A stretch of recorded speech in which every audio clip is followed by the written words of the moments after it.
Hello friends, இன்றைக்கி ஆரியன் லூட்டீஸில் வந்து ஒரு டின்னர் ரெசிபி தான். ஸோ இன்றைக்கி வந்து நான் பொட்டேட்டோ பீஸ் குருமா தான் பண்ண போகிறேன். ஆப்பம்க்கு வந்து சைட் டிஷ் மாதிரி பண்ண போகிறேன்.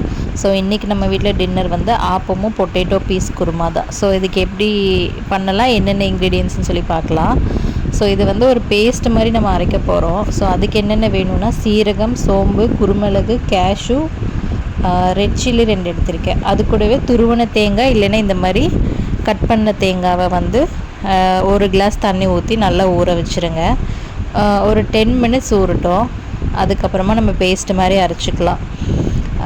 ஸோ இது இது ஊறிட்டுருக்கட்டும். ஸோ அதுக்குள்ளே நம்ம எண்ணெய் தாளிக்கிறதுல தாளிச்சிக்கலாம். அதுக்கு வந்து நான் வந்து பட்டை, கிராம்பு, ஏலக்காய், பிரிஞ்சி இலை, அப்புறம் அந்த அன்னாசி பூ போட்டிருக்கேன்.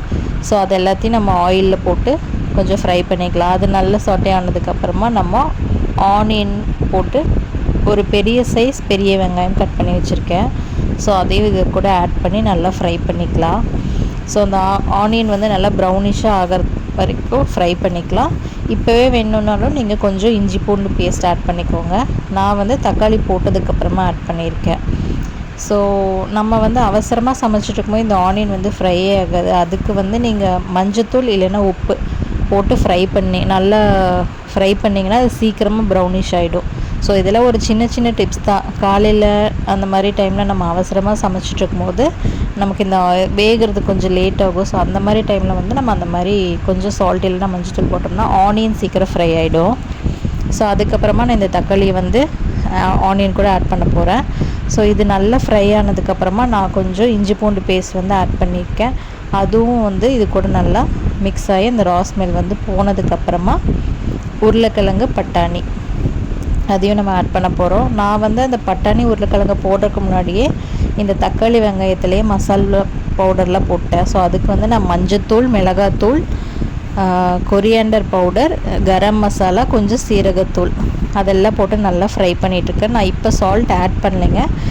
நம்ம வந்து குருமா தேங்காய் பேஸ்ட்டெல்லாம் ஊற்றுனதுக்கப்புறமா நான் வந்து உப்பு பார்த்துட்டு உப்பு போட்டுக்கலான்னு சொல்லிட்டு நான் இப்போ உப்பு ஆட் பண்ணல, லாஸ்ட்டாக தான் ஆட் பண்ண போகிறேன். ஸோ இந்த மசாலா நல்லா ஃப்ரை ஆனதுக்கப்புறமா இந்த பொட்டேட்டோ பீஸை வந்து நம்ம இது கூட போட்டுடலாம். ஸோ அதுக்குள்ளே நம்ம அரைக்க வேண்டிய பேஸ்ட்டுக்கு அந்த தேங்காய் அதெல்லாம் வந்து ஊறிட்டுருக்கு. ஸோ அது வந்து நம்ம இது தாளித்ததுக்கப்புறமா அதை அரைச்சிக்கலாம். அது வரைக்கும் அது நல்லா ஊறட்டும். இப்போ வந்து இந்த பட்டாணியும் பொட்டேட்டோவையும் வந்து இது கூட ஆட் பண்ணிடலாம். ஸோ இதை ஆட் பண்ணி உங்களுக்கு வந்து எவ்வளோ தண்ணி வேணுமோ அந்த பொட்டேட்டோவும் பீஸும் கொஞ்சம் வேகிற மாதிரி தண்ணி ஊற்றிக்கலாம். ஸோ நான் வந்து ஒரு 2 கிளாஸ் தண்ணி வந்து ஊற்றிருக்கேன். தண்ணி ஊற்றுறதுக்கு முன்னாடி இந்த மசாலா கூட அது நல்லா மிக்ஸ் பண்ணிடுங்க.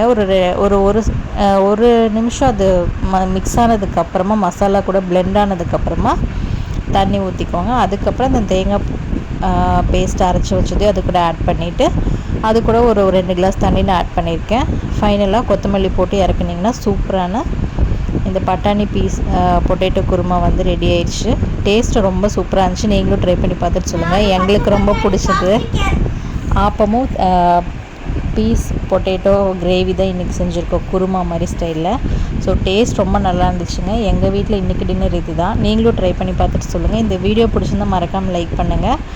ஆரியன் லூட்டீஸை சப்ஸ்கிரைப் பண்ணாதவங்க சப்ஸ்கிரைப் பண்ணிக்கோங்க, ஃபாலோ பண்ணிக்கோங்க. Okay, bye bye. See you in next video. Bye.